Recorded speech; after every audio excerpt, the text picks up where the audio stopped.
ꯉꯁꯤꯗꯤ ꯍꯜꯂꯣ ꯃꯌꯥꯝ ꯉꯁꯤꯗꯤ ꯊꯔꯣꯏ ꯊꯣꯡꯒꯦ ꯀꯛꯄꯒꯤꯅꯤ ꯁꯤꯅ ꯀꯛꯄꯒꯤ ꯁꯦꯝ ꯁꯥꯕꯗꯣ 오케이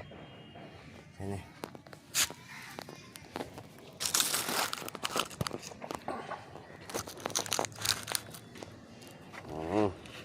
까예세 에에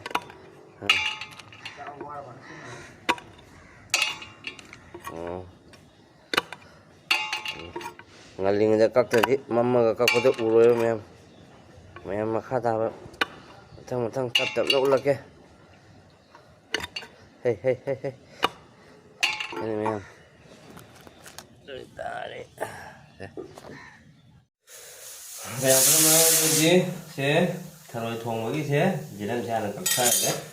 ꯖꯤꯔꯝꯁꯦ ꯇꯣꯃꯦꯇꯣꯁꯨ ꯍꯥꯞꯇꯣꯏꯅꯦ ꯑꯩꯈꯣꯏꯁꯦ ꯃꯌꯥꯝ ꯑꯃꯒ ꯈꯨꯊꯣꯡꯁꯦ ꯃꯥꯟꯅꯗꯦ ꯖꯤꯔꯝꯁꯦ ꯃꯊꯛꯇꯁꯨ ꯊꯔꯣꯏꯁꯦ ꯀꯥꯞꯄꯤ ꯀꯨꯀꯔꯗ ꯄꯤꯁ ꯍꯥꯏꯅ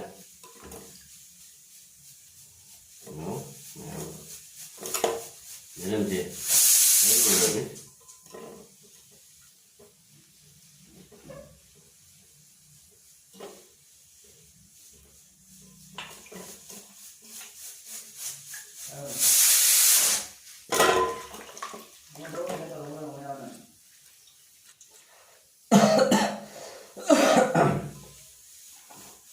ꯑꯩ ꯁꯦꯝꯃꯤ ꯃꯌꯥꯝꯁꯦ ꯎꯕ꯭ꯔꯥ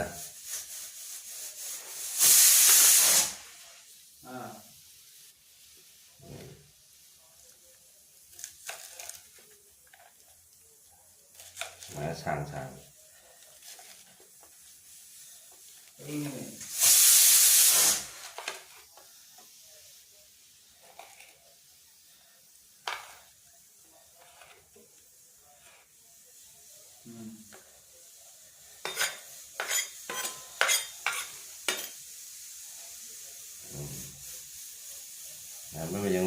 mày biếu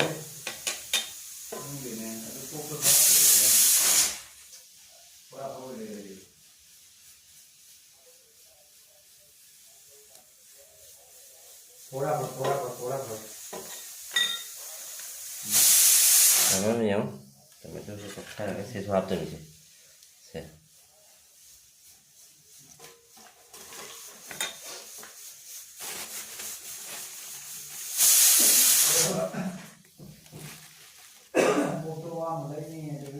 Một lọ căng bạn, em.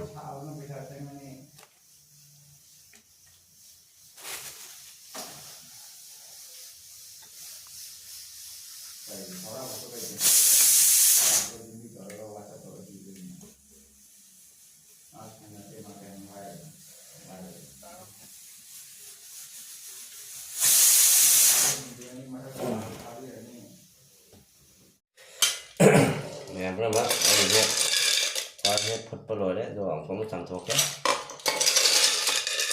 Thôi mình nung gì mà đây thì phải đọc thua đây là kia người đọc thua có tận này. Làm cái là mình sẽ đăng cái này. Nè, comment rồi ama cái không cái mà nó chết. Không cái này mình rồi hay cho bây giờ nào mình là dùng gì nữa ꯑꯩꯒꯤꯁꯤꯒꯤ ꯃꯑꯣꯡꯗ ꯁꯨꯝ ꯊꯣꯡꯕ ꯌꯥꯅꯤ ꯍꯩꯇꯕ ꯏꯆꯤꯟ ꯏꯅꯥꯎ ꯃꯌꯥꯝ ꯍꯧꯖꯤꯛꯀꯥꯟꯗ ꯍꯩꯇꯕ ꯃꯤ ꯃꯌꯥꯝ ꯂꯩꯗꯅ ꯇꯞ ꯇꯞꯅ ꯐꯖꯔꯒꯗꯣ ꯊꯔꯣꯏ ꯉꯁꯤꯗꯤ ꯍꯤꯠꯇ ꯃꯩ ꯆꯠꯂꯅꯤ ꯀꯔꯤꯅꯣꯗꯤ ꯃꯇꯝꯗꯤ ꯁꯨꯔꯦꯕ ꯈꯪꯉꯕ ꯃꯥ ꯉꯁꯤꯁꯦ ꯖꯅꯝ ꯍꯥꯏꯕꯅꯤ ꯑꯋꯥ ꯐꯗꯤꯒꯣꯝ ꯍꯥꯏꯕ ꯃꯦꯊꯤ ꯍꯥꯏꯕꯅ ꯑꯗꯩꯗꯤ ꯍꯔꯤꯕꯣꯞ ꯎꯃꯣꯔꯣꯛ ꯈꯪꯕ ꯃꯩ ꯆꯠꯂꯅꯤ Se Ramzhoye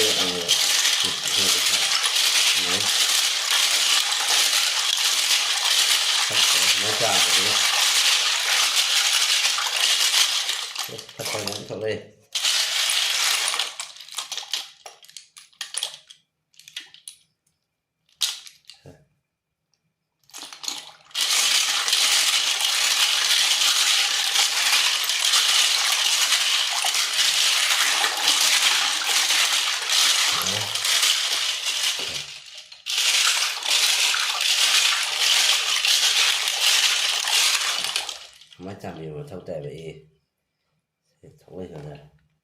cái mình tiếp theo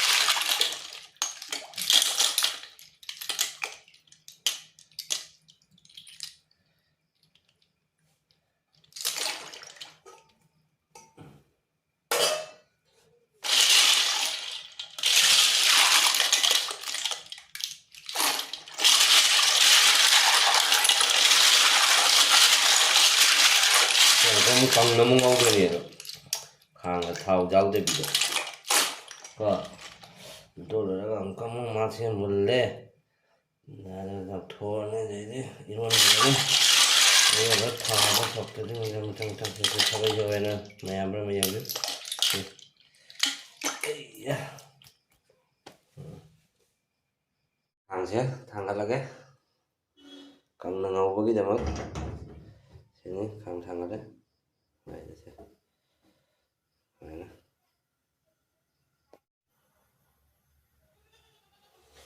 đừng có gì rồi học cái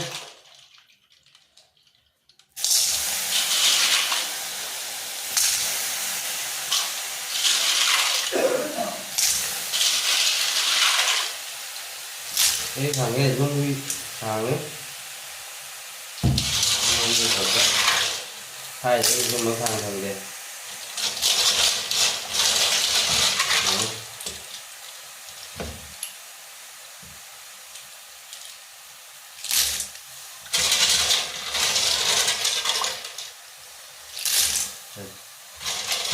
máy nó ngấu है तुम हाथ से ये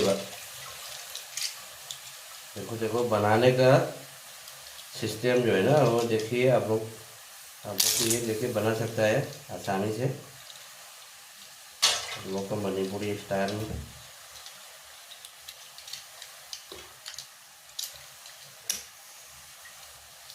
वो खा नहीं सकता है ठीक है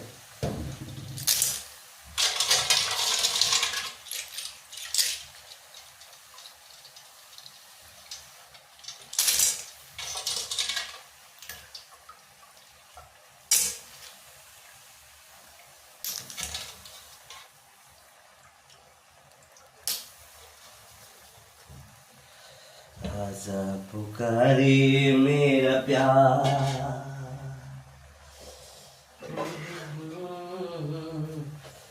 उसका ऊपर अभी नमक डालेगा नमक नमक नमक अभी तुम आप का मैं हम तुमसे मनुष्य संग न बाहर ना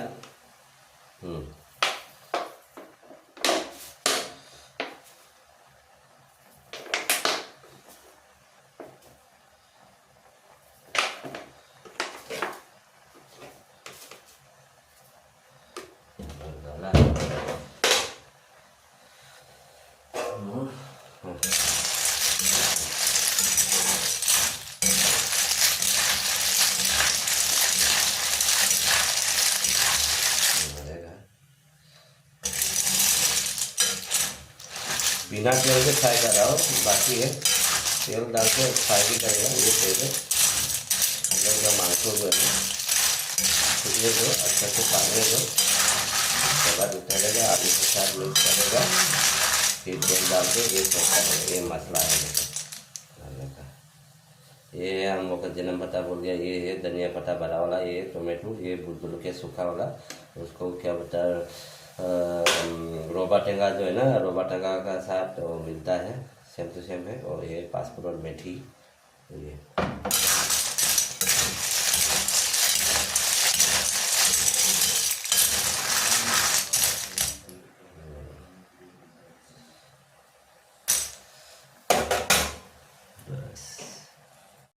그러면 맞든지 영어 제가 다 फदिगोमदो सोयरे दे टोमेटो जोको से हाफ तो ने टोमेटो से सोयरे खरा सेना जेनम लैरे दे मोरोकंग बसे खरा लौले से जगह मोरोकंग बा अतेपा सांग दो अकंग दो दे सिंगा सु बसे ना पासपोर्ट में थी लैरे ये मगा कुतोंग मा से सेना नारी लैरे मे से इरोन में से कंग नंगौरी अगर मैं हम लोग जंगबियो इतना है तो इतना है इसे दिएगा थोंग बजा गनी मैं हम बोल जंगबियो लोग फावो जंगबियो मैं हम हुआ तो मैं थोड़ा ये हाउ दे में कितना मैं सा ना खाना बा अगर मैं जा ना हाउ दे में ꯃꯌꯥꯝ ꯌꯦꯡꯉꯣ ꯁꯤ ꯑꯥꯂꯨ ꯃꯔꯛꯁꯤꯗ ꯃꯣꯔꯣꯛ ꯑꯁꯨꯕ ꯃꯆꯨ ꯐꯖꯕꯁꯦ ꯁꯤ ꯍꯥꯞꯊꯔꯒꯦ ꯁꯦ ꯆꯥꯃꯁ ꯑꯃ ꯂꯧꯔꯕ ꯃꯆꯨꯁꯦ ꯈꯔ ꯂꯧꯔꯕ ꯍꯥꯞꯆꯤꯟꯗꯣꯏꯅꯤ ꯃꯔꯣꯏ ꯑꯁꯨꯕꯗꯨ ꯈꯔ ꯐꯤꯅꯤꯁꯤꯡꯗ ꯍꯥꯞꯇꯣꯔꯤꯃꯤ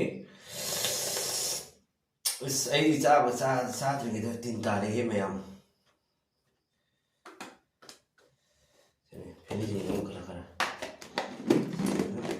ꯃꯅꯨꯡꯗ ꯆꯪꯈ꯭ꯔꯕꯅꯤꯕꯀꯣ ꯃꯌꯥꯝ ꯑꯗꯨꯗꯤ ꯊꯔꯣꯁꯦ ꯍꯥꯞꯊꯔꯒꯦ ꯃꯌꯥꯝ ꯁꯤꯒ ꯅꯩꯈꯥꯏꯔꯒꯦ ꯂꯣꯜꯂꯒꯦ ꯂꯣꯟꯕ ꯍꯥꯏꯅꯗ꯭ꯔꯥ ꯃꯌꯥꯝ ꯂꯣꯟꯅꯤ ꯑꯩ ꯃꯐꯝꯁꯦ ꯈꯔ ꯆꯤꯜꯂꯦ ꯃꯌꯥꯝ ꯃꯌꯥꯝ ꯎꯅꯕ ꯍꯥꯏꯅ ꯍꯥꯞꯊꯔꯒꯦ ꯃꯌꯥꯝ ꯀꯩꯅꯣ ꯈꯥꯡꯕ ꯑꯗꯨꯝ ꯁꯦꯝꯒꯗꯧꯅꯤ ꯊꯝꯕ ꯇꯥꯅꯤ ꯑꯗꯨ ꯊꯣꯡꯕꯁꯦ ꯃꯤꯔꯣꯛꯅꯦꯕ ꯑꯗꯨ ꯍꯥꯎꯕ ꯊꯨꯝꯅꯕ ꯍꯥꯏꯅꯀꯣ ꯃꯌꯥꯝ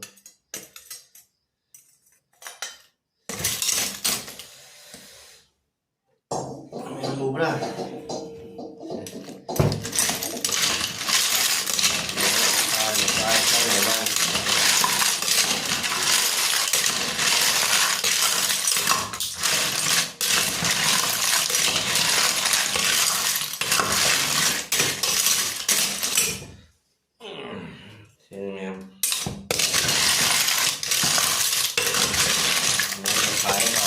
ꯇꯧꯗꯣꯏꯅꯤ ꯃꯌꯥꯝ ꯌꯦꯡꯕꯤꯌꯨ ꯀꯃꯦꯟ ꯇꯧꯕꯤꯌꯨ ꯁꯤꯅꯤ ꯃꯁꯂꯥ ꯃꯌꯥꯝꯁꯨ ꯍꯧꯔꯝꯃꯤ ꯊꯔꯣꯁꯦ ꯃꯩ ꯀꯥꯞꯄꯦꯍꯦ ꯃꯩ ꯆꯠꯂꯦꯍꯦ ꯃꯌꯥꯝ ꯌꯦꯡꯉꯨ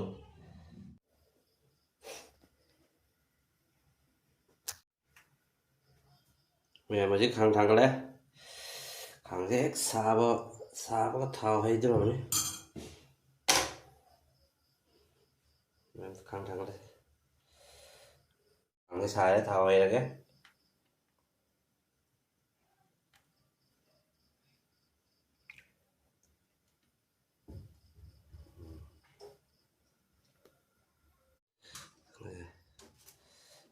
तेजपात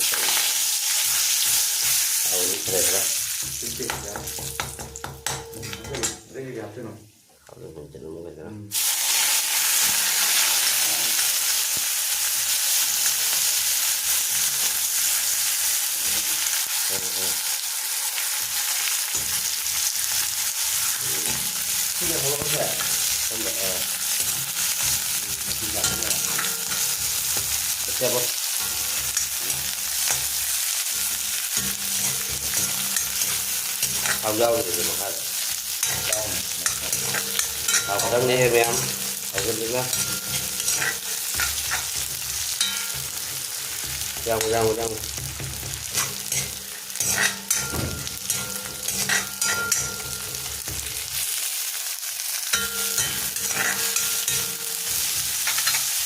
thao dâu thì em một chút vậy là nó một phần này gì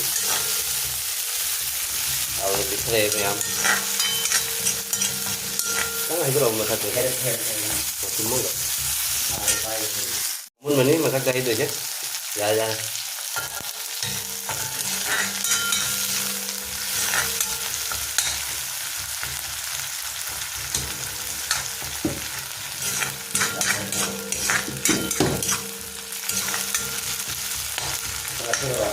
sudah ya bos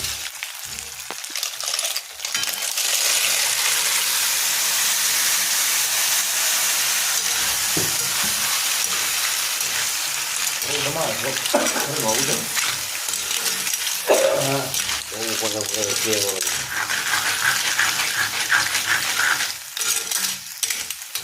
kalau ada yang amat juga apa sih ya itu betul mana di kurung kian nih mem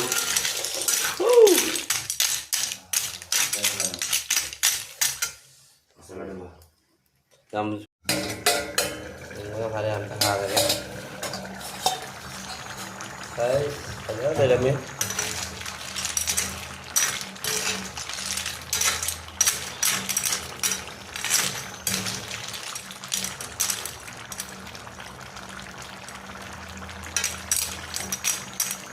không biết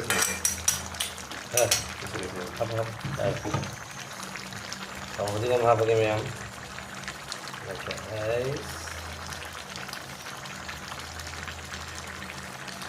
ทุ่มนึ่งเลยเดียว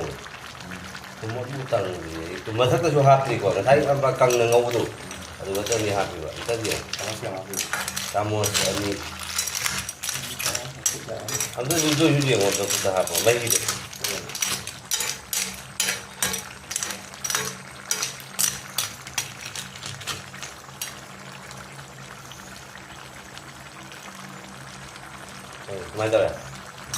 ಮೈದಾರ ಗೆಲ್ಲ ಕಚ್ಚಾರ ಹಾಕಿ Jarappa Em thằng rồi dùng cái rồi đấy mà mới rồi super khăn finishing người chạy vậy tích khát tani hạt dùng lại tuột rồi em mới rồi super chạy là cái rồi là cái finishing gì em dừng biểu em comment cho hào rồi ra hay cái hào cái này vô vào cùng thật hamuk ready vậy chứ oh mà hai bên ngô thô bên ngô và hai bên cũng mang lên thào không đấy cái số cái đấy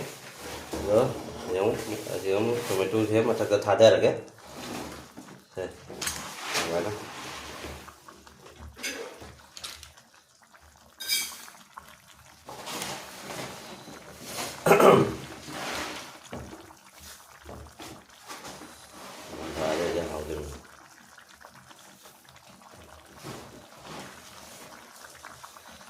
mình thà đối với học của mình tại mà luôn thì xuôi thầm thà đấy có chứ thầm thà ôi này thầm thà với học với mình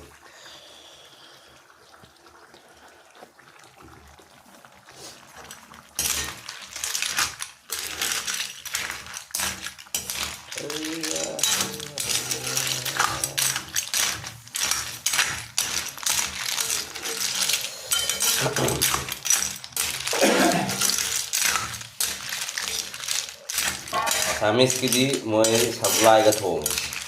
माहौल डाली लोगों बना दे वो को ना माहौल डाली लोगों टोमेटो बिलाई आलू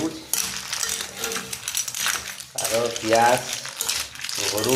itu डाली तो ना लगे प्याज नोहरू डाली के itu biar aja mana itu beda juga बना वो पारे itu देखिए ना हमारे केचुन के बेरी का বেশি হয় আর মালু লগত yang pertama আজি হাঁহ তেনে তৰবি পাংনাঙৰবি মং পাংনাঙৰবি না এই নিজে লাগে খা খা আরে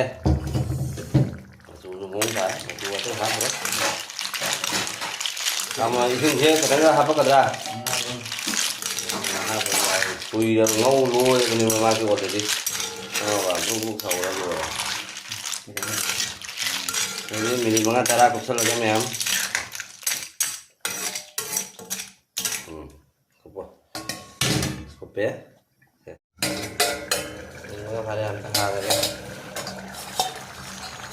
guys ada dalamnya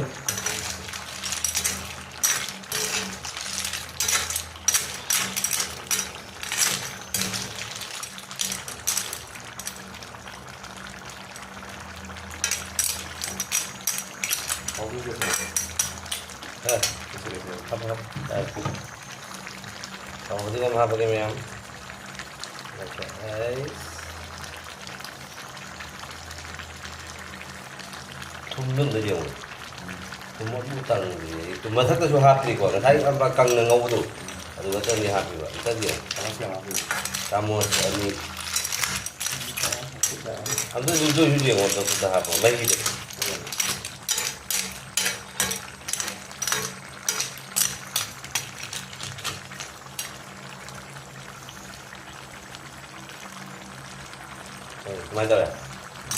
mai rồi cái vậy cắt ra rồi hấp ra rồi